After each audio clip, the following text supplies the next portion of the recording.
Actually, I'm sitting here today. We are joined by three members of our Harford County community who many of you may have heard of, but not generally thought of as a collective. We have Brian Kelly, managing partner of the Kelly Group, a wealth management firm in Bel Air. We have Howard McComas, president of McComas Family Funeral Homes, and the famous Bob Mumby, entrepreneur and community advisor. These three gentlemen have brought a sold out event. That's right, a sold out event to our area, unlike any we've had here, and their reasons for doing it are what makes everything so interesting. So, Brian, let's start with you. Tell me who Arthur Brooks is and why you felt the need to bring him here. Richard, thanks for having us today. Oh, my pleasure. This is terrific, and this is great work, and I'm grateful for Howard and Bob being such good and patient friends through this whole process. So it's been exciting, and it really takes us back. I'd say almost a year ago, or at least to last January, when COVID was really hitting its peak for our hospital folks, and I remember just feeling totally helpless. And I asked if there was something I could do. Well, they looked at my skills, and there really wasn't much that I could do to help those team members, except they found a way for me to deliver pizza, just serve pizza. And they were going to have me there for an hour. I know. They were going to have me there for an hour or so, and I got there and I met the most amazing woman who ran the kitchen, and just happy. People were happy, and started serving food and interacting with the team members. And just these folks were really at war, truly at war, a healthcare war. And after that day, that experience, I have to say, I just went in my car and I just had a very emotional moment and said, wouldn't it be great? Everybody has faced so much the last couple of years with COVID. I mean, who would have thought this? Whether you're young, old, in school, working, front lines, EMS, everyone has a story of challenge during this time. And certainly many of us have had loss. And that's when I just said, let's pull the community together. And I was talking to a good friend of mine who actually is a very good friend of Arthur's. And he said, well, Brian, you read Arthur Brooks and you really enjoy the information he puts out. And there was particularly an article a few years back that talked about you evolving through life and going from one point of your life and evolving to this next curve. And he's just a very interesting fellow. He's bringing out a book. Well, I'll make a very long story longer, or shorter anyway. And the bottom line is we committed to purchasing the books and to having him to the community. So what started thinking more along the lines of our healthcare workers and so on, we sat back and said, hey, this is more than that. Everybody has been impacted by this. Let's bring the community together like we did at lunch that day. And just that fellowship of coming together. It was like a big hug. And wouldn't that be nice in the midst of what we're going through geopolitically, election season, the divisiveness in the world, just coming together as neighbors being with neighbors. And that was really the genesis of this thought. And the great thing is when you reach out to good people like Howard, and I didn't know Bob at the time, but I've gotten to know Bob now. Really? And the three of us have worked on this, and then in a terrific way, Arthur has agreed to come to Harford County because he's a sought after commodity right now. So we're real grateful. So what is the Strength Through Fellowship and how did it evolve into more than just an idea? So that's the genesis of Strength Through Fellowship was really amongst Bob and Howard and I just sitting back talking. How often do we put our phones away, the emails away, and just sit back and have a conversation anymore? And that word fellowship, I think, is a really key one. People coming together to learn, or a common cause or common good. And we all read Arthur's original article in Atlantic talking about your professional decline may come sooner than you think, and how your life can really evolve. And there's always an evolution out there towards happiness. And he's a professor of happiness at Harvard. And that was really what was behind the thinking of strength through fellowship. So with Arthur's presentation next week, September 8th at Harford Community College, we hope to take kind of his seeds and really grow something special and in a very grassroots way, and something that's doesn't isn't confined in a way. So, Howard, what actually drew you into this concept? Well, Rich, I tell you, I mean, people are tired of hearing about COVID, but Lord, Right. it's done some crazy things to us, whether you know it or not, right? Whether you know it or Yeah. not. And even before then, I loved what I've been doing in a family business for all these years, and trying to make it happen for folks. But I was searching for something. I was just searching for what's next. And typically when you're taking care of things, I call it a three-legged stool. You've heard of that. I mean, you're going to take care of family. I mean, you're going to take care of your everyday, which includes your work and the things around you. But typically that third leg is you. And, Yeah. if there's going to be some place that's going to lack a little bit or be a little short, it's going to be you. So, at 55, matter of fact, Arthur mentions the age 55 in his book, which got right to my heart. But I've just been searching. And I told Brian, I said, he's been on my mind for a while, just to get together and collaborate on a regular basis about not politics, not necessarily business, also sometimes business, but what's working for you, what's not working for you. Let's come together and let's utilize that common thought to help us along, Right. better. So, I've been walking around with in my head. Brian's taken action. And when he approached me about this concept and about Arthur's book and where he is with this finding your next strength, it went right to where I was. And now we can actually have some action and start bringing together whatever it's going to be. I guess we're still trying to figure out what it's going to be. But what a great event to kind of kick off this whole mindset. So could not have come at a better time for me. We really believe, for many folks, anybody I've talked to is just like, wow, whatever this is, whatever it is, I know I need it, whatever it is. And I think people are searching for what it is right now. Well, yeah, and because of COVID, I think a lot of people are searching for something like this. And I'm sure you're probably, since it's sold out, you're probably hearing a lot of people thanking you already for putting something together on, like this. Yeah. So Bob, what actually drew you into the concept? Well, to echo what Brian and Howard are saying, we were already disconnected before COVID, in many, many ways, whether it was political discourse, whether it was our complete addiction to social media and screens, which no one is more brave than them when they never have to be in the same room as the object of their tirades or their insults. So COVID forced us into more of a disconnection, if that was possible. And when you have disconnection, you have division. You have it very easy to otherize people, demonize them, attack their identity. And when that happens, users enter the vacuum. People are looking to take advantage of the discord, take advantage of lack of unity. And nothing gets solved when there's no connection. Right. So we thought, what a great community event this would be. And we began talking about what the offshoots of this could be, and talking about solving things.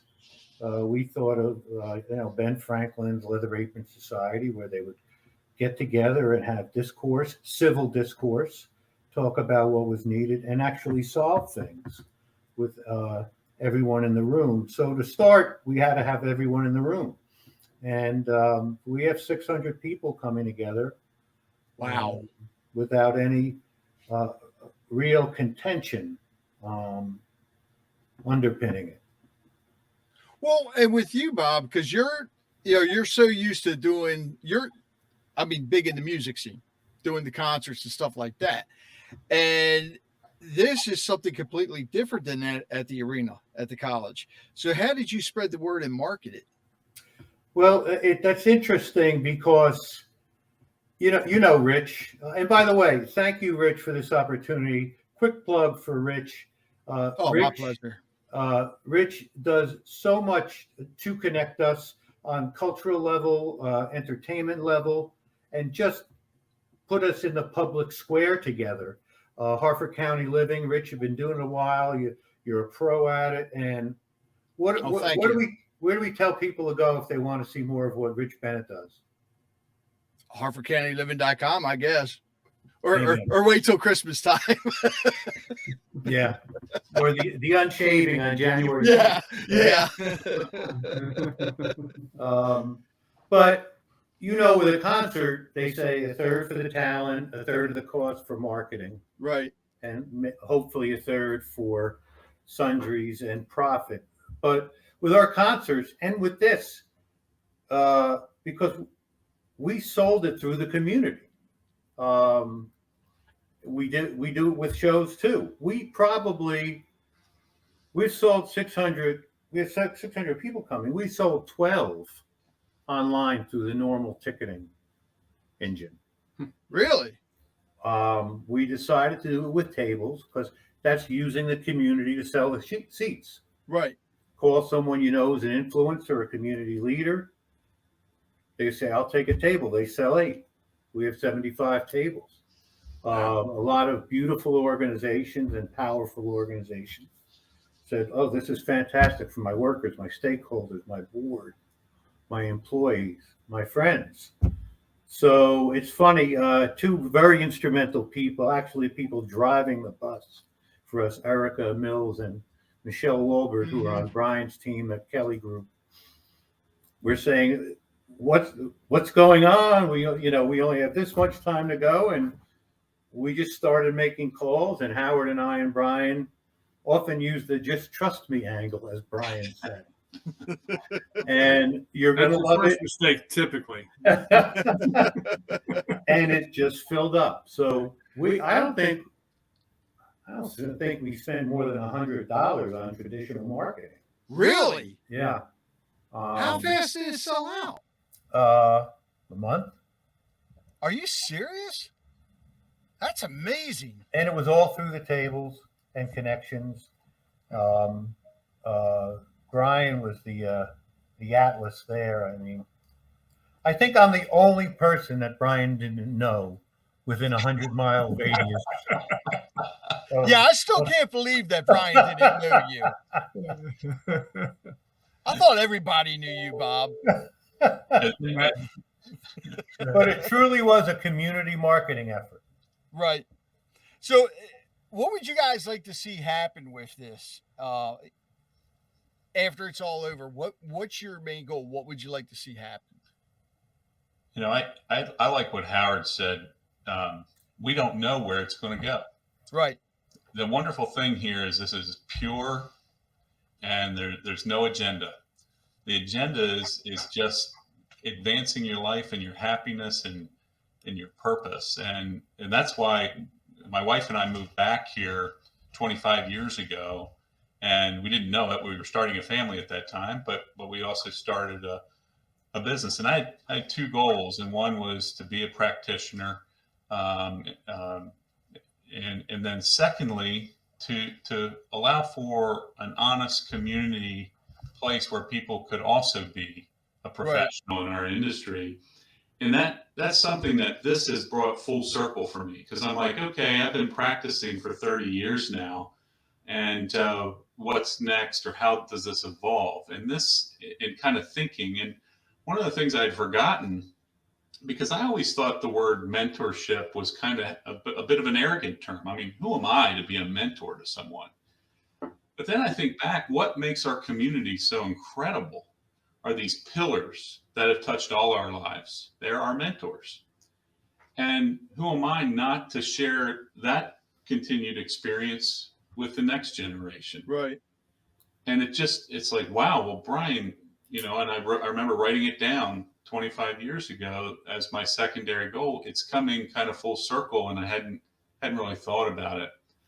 The other thing I think about with this gathering, and I think what's to come, is, I don't know the stats, but I think our county has 250,000 or more people in it. Yeah. Well, when you're out, and Rich, I know you're heavily involved in the community. When you're out, you tend to see this 100, 200, whatever that number is, at various gatherings, events, and causes. Think of the talent that we're not reaching. Think of the people, the wonderful people that are there to mentor, to make our community better. And one of the things that we did with our outreach, which was very grassroots, was making it so maybe some of the nonprofits that aren't as much on the radar, we were calling a few folks there and offering tables, and we had a few people sponsor those tables. That's the kind of community we live in. So I think that's really an interesting part of this concept. As Bob mentioned, the Leather Apron Society, Ben Franklin founded it in 1727. And they got together and they talked on Friday nights, and they weren't told what to say. So many times now when you talk to people, if you just read a certain media outlet, you would know what they're going to say, versus sitting around thinking, having a genuine interest in people. And that's the way that I grew up in this county. I heard my great aunts, uncles, grandparents, and godparents, and then the parents I didn't want that were members of the community. When I needed a little veering this way or that way, they were there to help. Thank goodness. But that gathering produced things like the first library, fire companies, University of Pennsylvania, militia, hospitals. I mean, there's some wonderful things came out of those meetings. And that's my hope, that these seeds don't become institutionalized, but stay kind of in these microcosms of groups of 3, 4, 5, or maybe old friendships rekindled and thoughts provided. So being a sellout, it's already a success. And we all know once author gets on there or gets up there and he speaks to everybody, it's going to be a big success. Where do you want to see the Strength Through Fellowship go after that? I mean, do you want to do more of these with other people? Please tell me you do. Well, I think the main thing, just from our brainstorming so far, right, is that, we will have a base now of a community of folks who cared enough to come out, be involved in this community event, this community experience.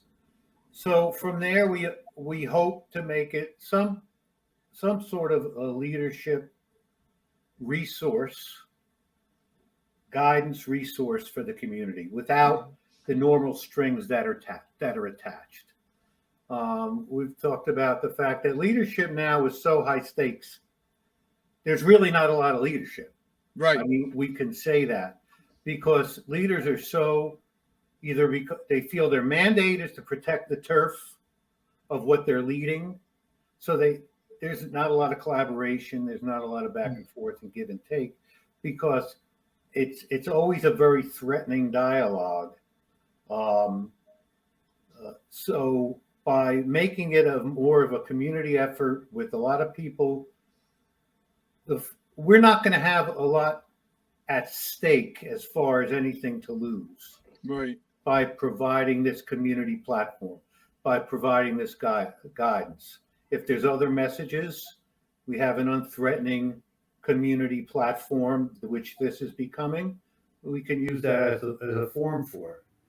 We have so much interest from people who would love to give back and provide guidance, role modeling, an example, just one-on-one teaching, training to individuals, to organizations, to communities, etc. Yeah.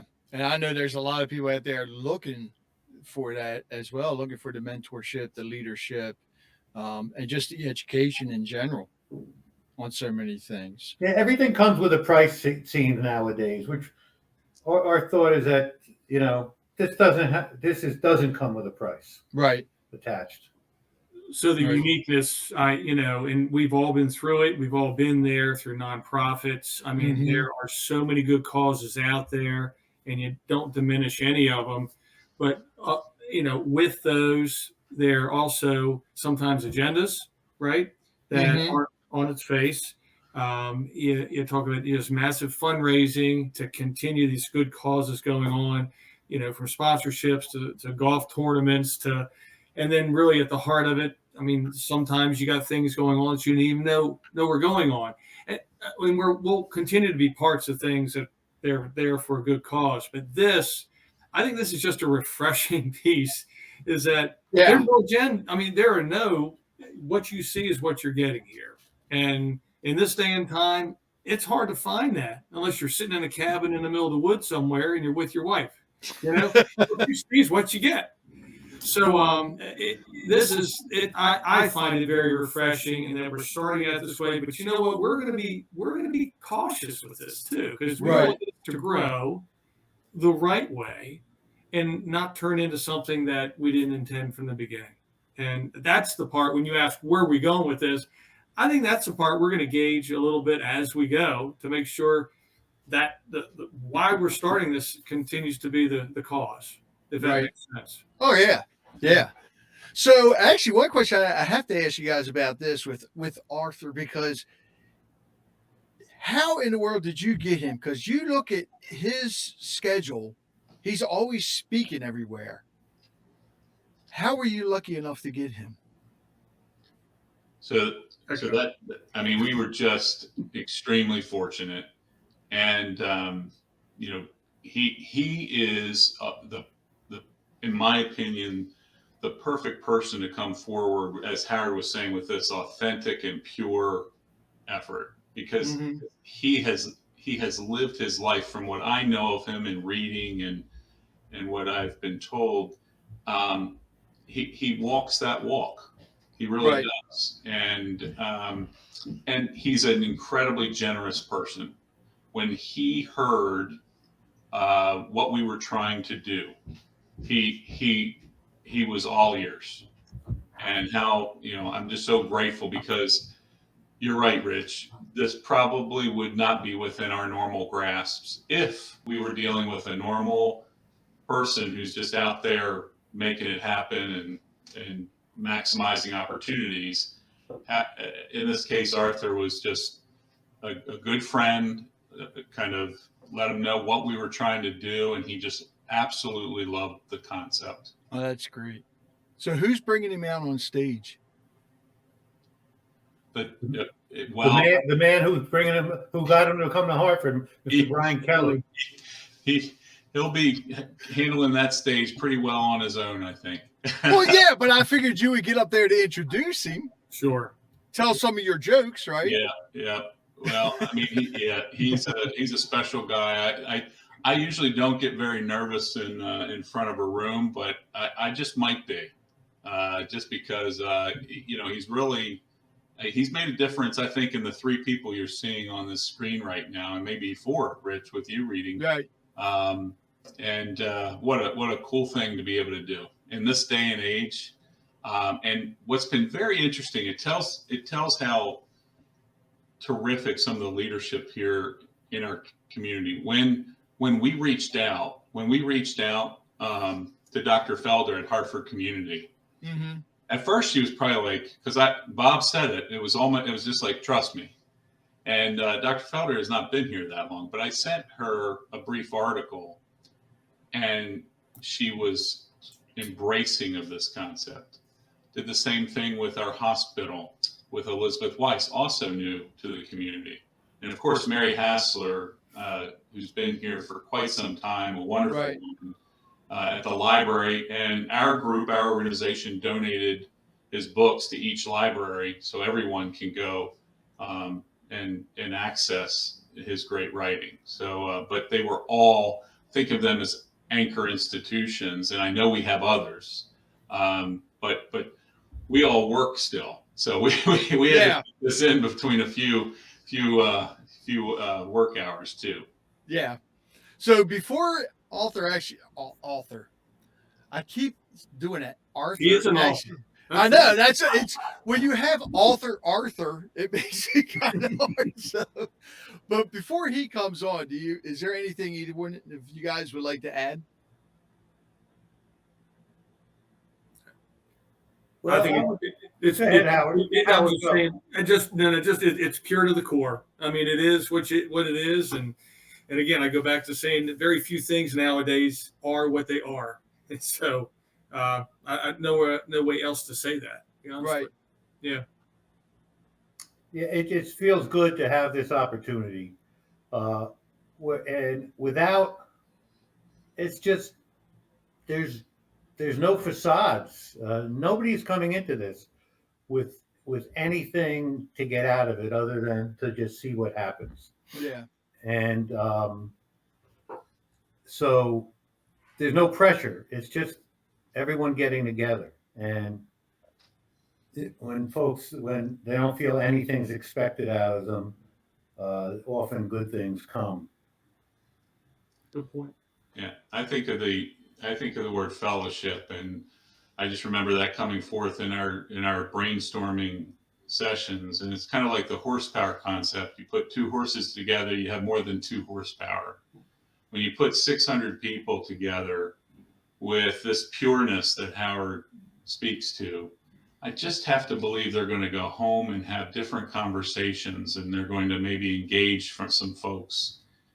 And my hope with all of this is that it stays that pure, and that we don't ruin it with institutionalization, which you have to institutionalize certain things in life. But this, go home and sit on your back porch and have a lemonade, and just talk about some of these things. And I mean, it's pretty powerful when you put people together.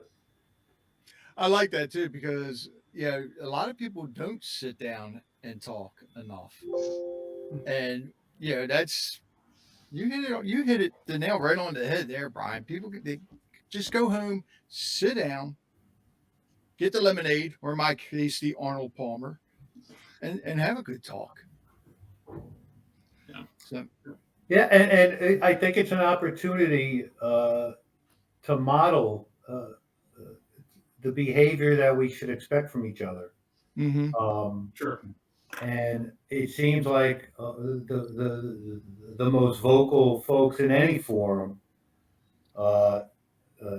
tend to have a suppressing effect on everyone else. And if the mood, if the ethos of this is going to be no disrespect, no incivility, no labeling, no ad hominem, no attacking the speaker as opposed to the words.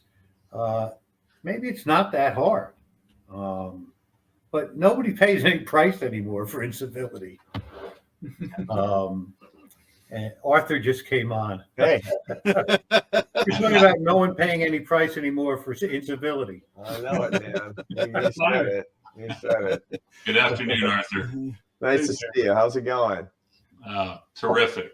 Thank you so much for joining us. I'm a good friend with Dan Taylor, and Yeah. I'm still grateful. It's the one good thing he's done in his life. He introduced me to you, and through your writing. Yeah, thank you for your generosity, bringing me to see your group and getting books for everybody and just spreading the gospel, spreading the message that how we all can get happier as we get older. I mean, you really are. I mean, you're really serving your clients. I mean, you really are. It's the whole idea is I want you guys not just to retire in style. I want you to be happy when you get there. Well, it's the great thing about being a part of a community, and the folks here on the screen with us, Arthur, Howard McComas, a longtime friend. Howard and I both are born and raised in this community. Bob Mumby, who is, I was the only person in Harford County that did know Bob, and I've gotten to know him pretty well, and it's been great. But the three of us have worked. We have over 600 people. We have no more capacity for your event next week. That's great. And we have more people lining up. So it's been just terrific. And then Rich Bennett has done podcasts here locally. He also does Santa Claus. So he's getting the beard groove going. And we're just grateful that someone of your character and talents is coming to our small community. Oh, I know your community well and love it. I've been doing stuff professionally there since I was 19 years old. Yeah. Really? Yeah, I used to play concerts in Harford County. I used to play children's school concerts in Harford County in the early to mid 80s, actually. Wow. Yeah, so I know the place. It's beautiful. I mean, it's I love it there. I can't wait to come next week. Well, fantastic. Well, we're hosting the event in kind of the center of the county in many ways, in the academic center at our community college, and we chose that purposely, just as a community asset.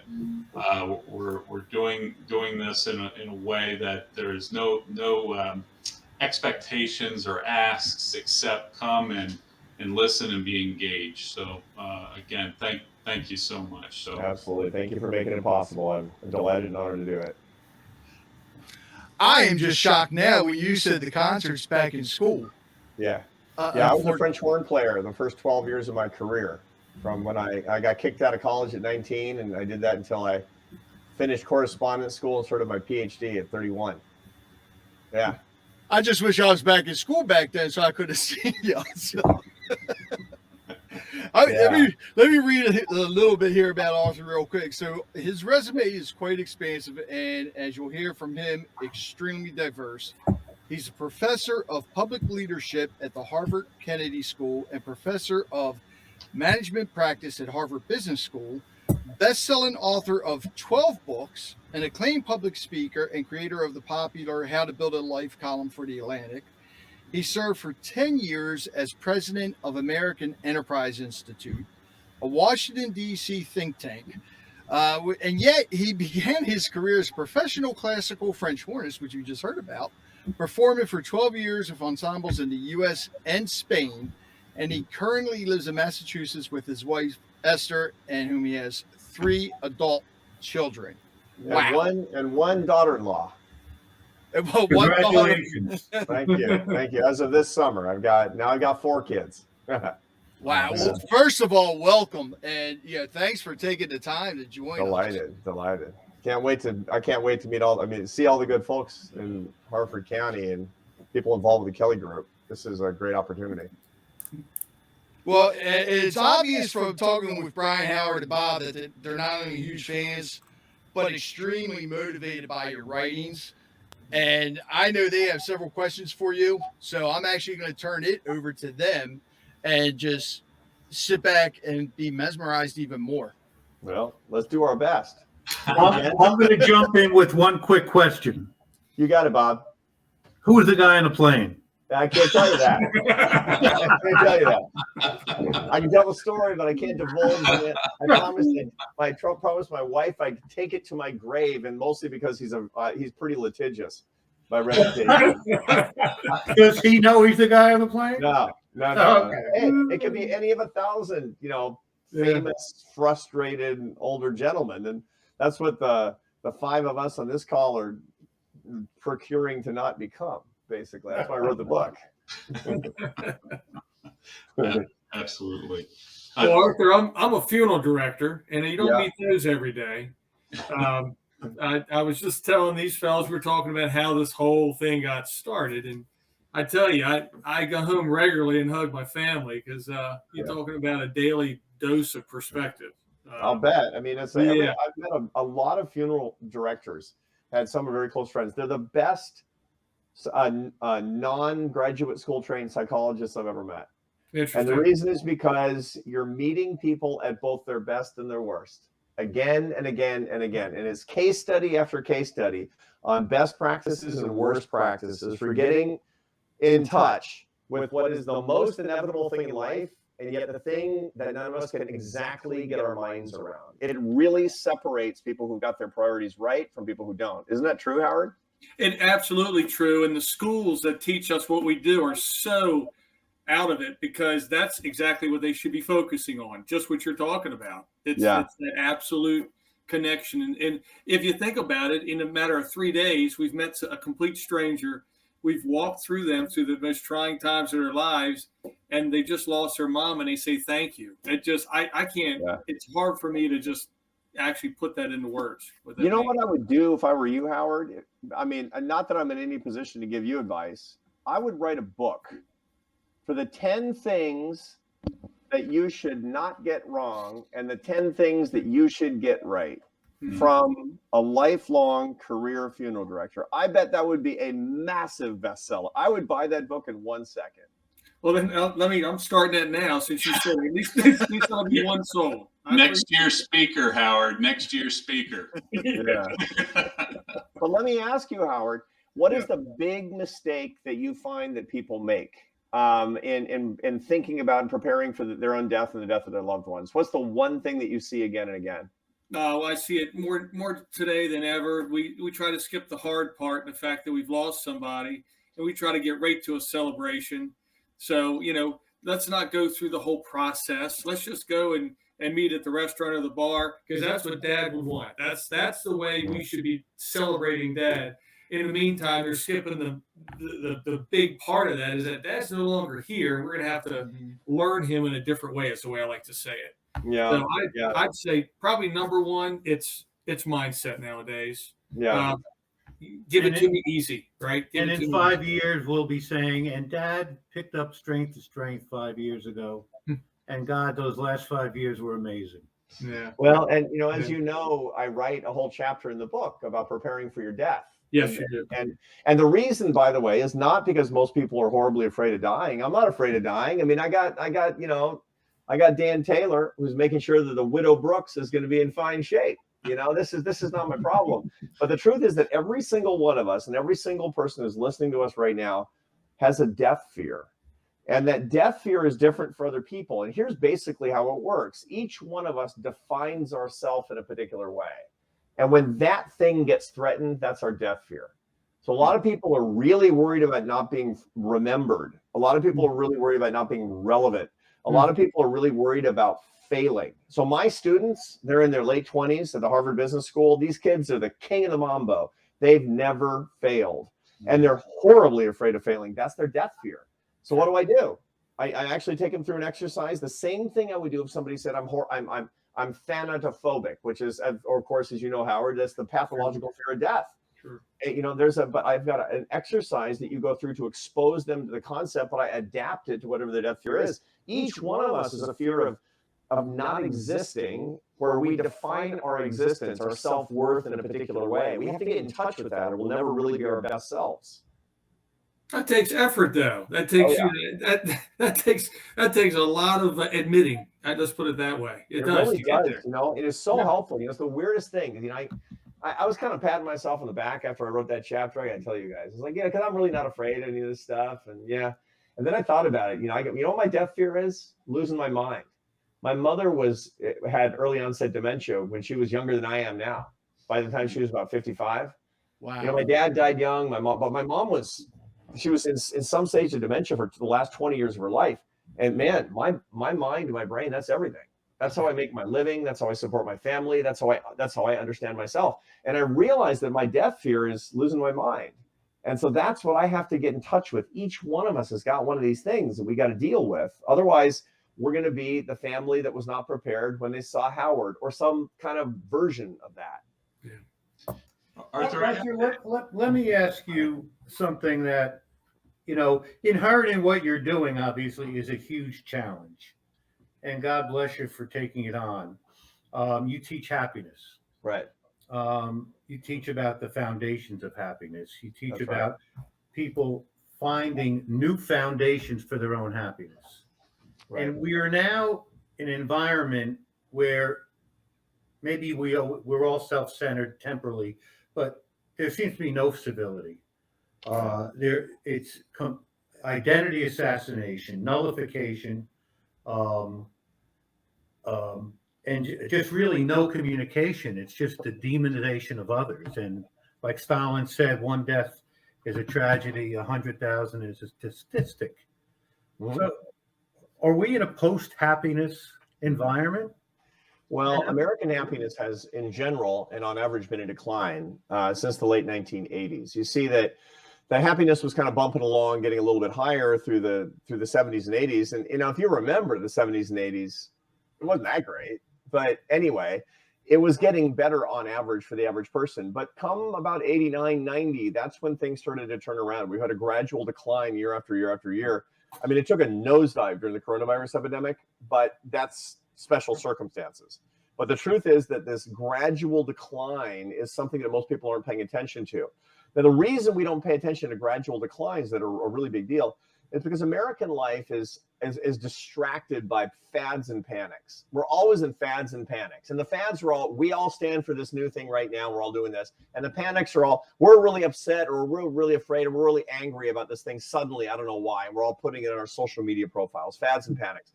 Those distract us from the longer term problems that we have in our society.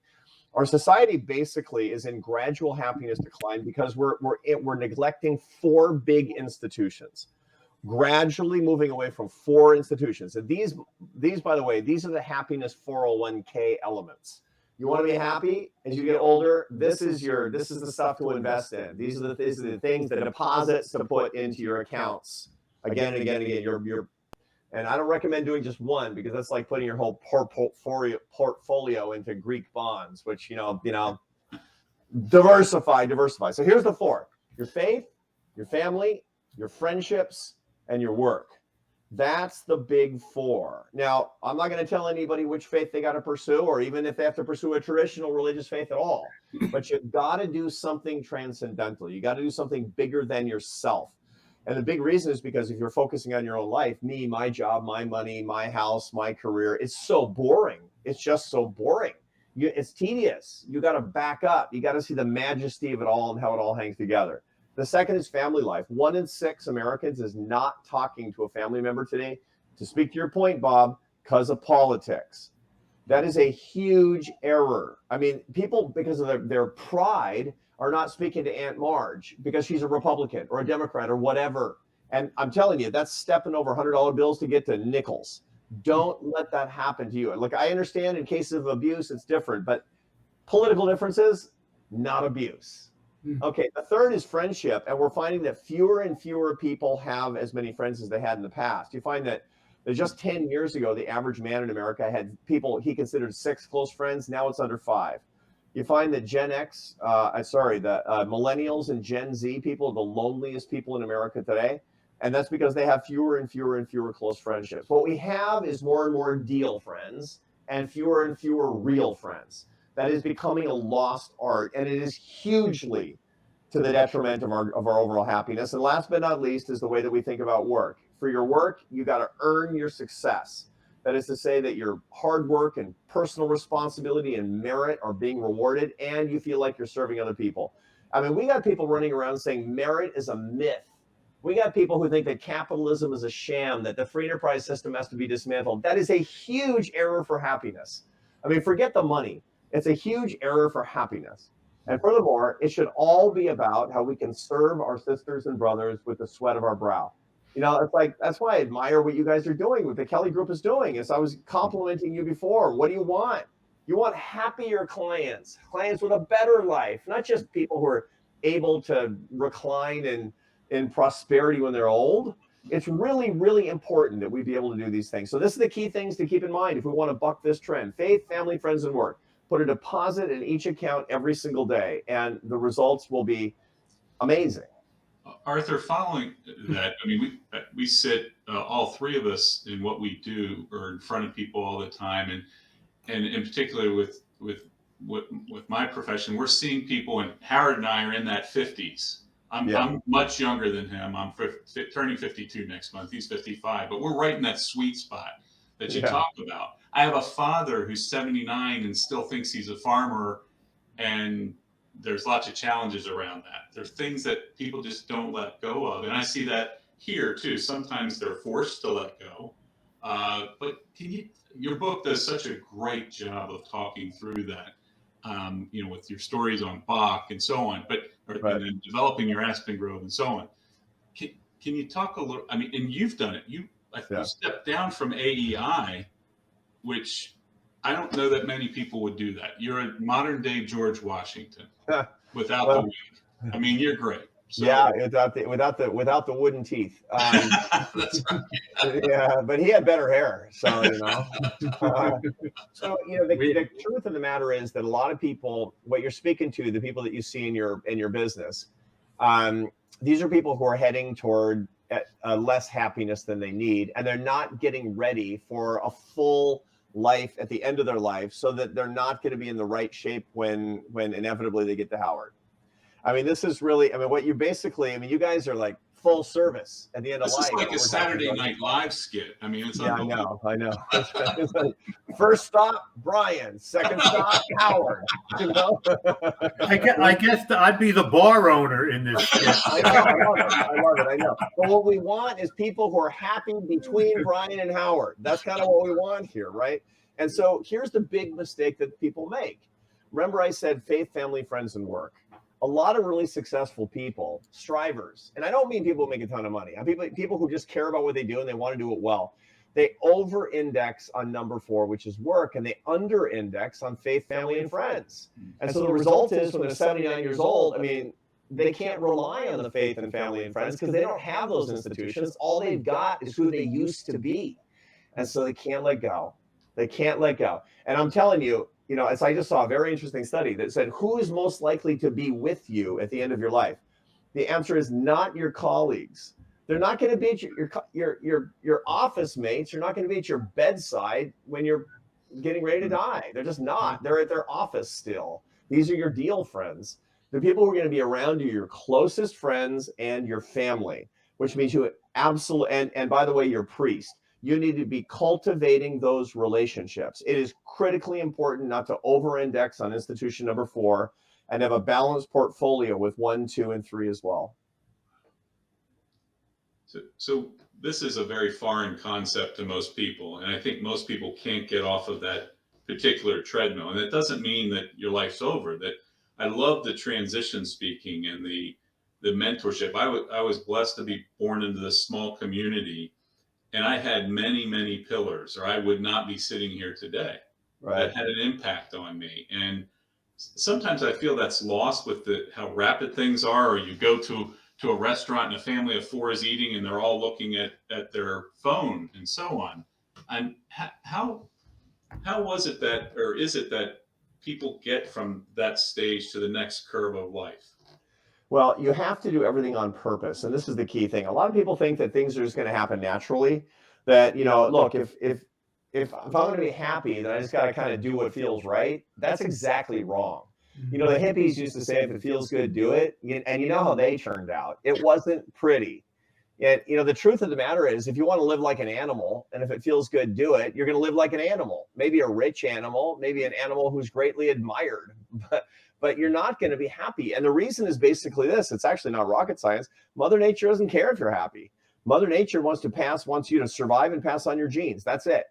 Being happy is your job. That's a very higher level human responsibility. We tend to be driven by the limbic system of our brains. This ancient part of the brain that was evolved over a 40 million year period. And it drives you toward impulses, toward basic emotions, toward basic desires. And our basic desires are very clear: money, power, pleasure, and the admiration of others. Why? Because in caveman times, that got you more animal skins and buffalo jerky and mates, and you could have 75 kids. Well, guess what? We don't want that.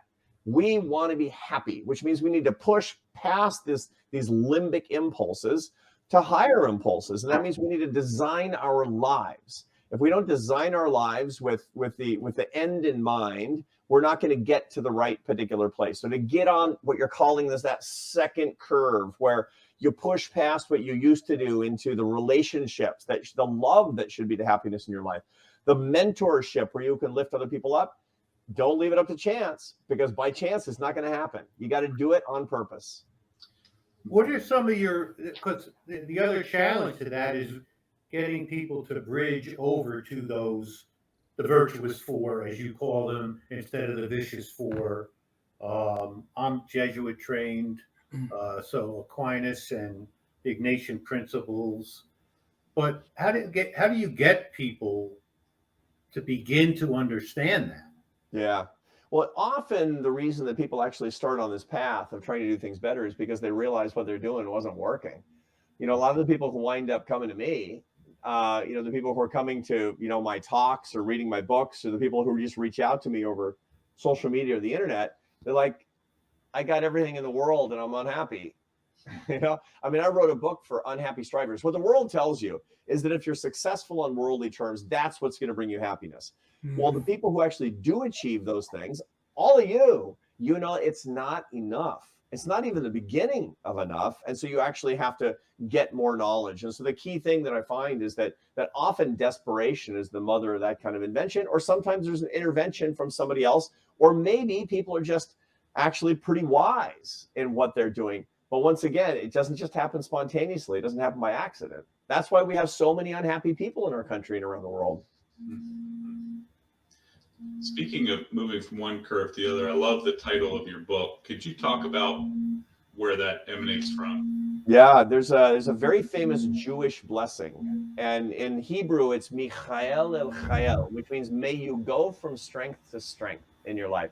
That's actually taken from the 84th Psalm, that the blessed man goes from strength to strength. I mean, this is really what we want in our life. And you know, and I'm a serious practicing Catholic. You know, I read my Bible, and almost all of my books are named after these great ideas from the Bible. And that was the one that really inspired me, because they see these people who are trying to go not from strength to strength, but staying in their original strength and not succeeding. And I thought, boy, oh boy, that ancient Jewish blessing is the best advice I've ever gotten for actually how to live your life in full as you get older.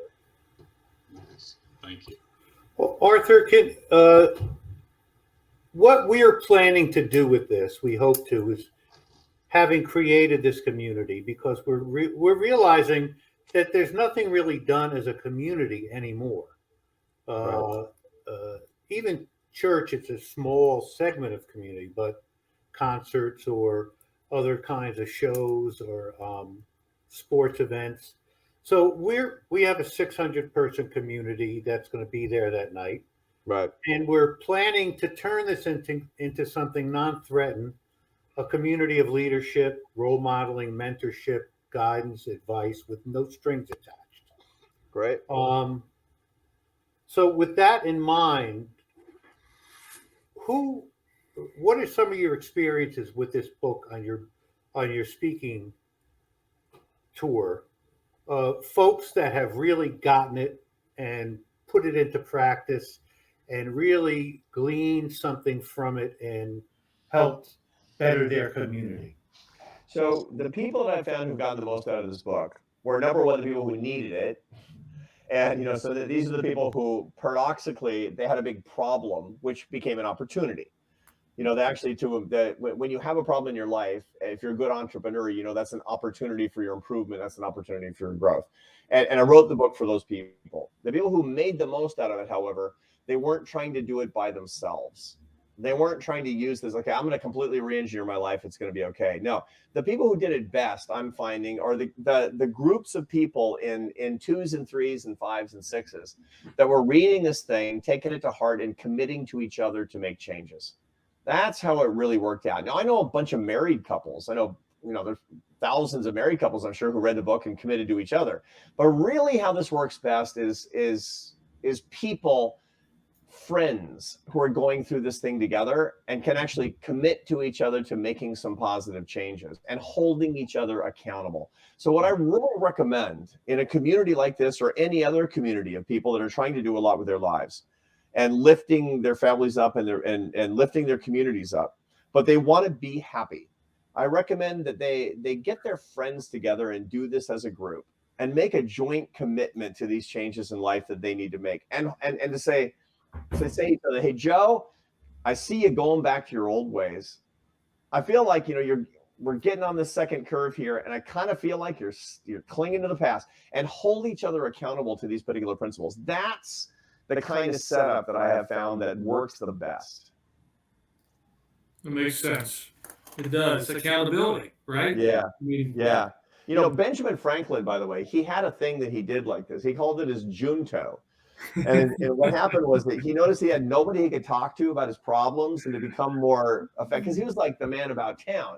So he got 6 or 7 guys, more or less, he thought of his stature. It turns out some of them were pretty disreputable, But he got these 6 or 7 guys together, and they would have these very private conversations about the things that were going on in their lives and with their families and with their businesses and with their projects and the whole thing. And that was really, really powerful.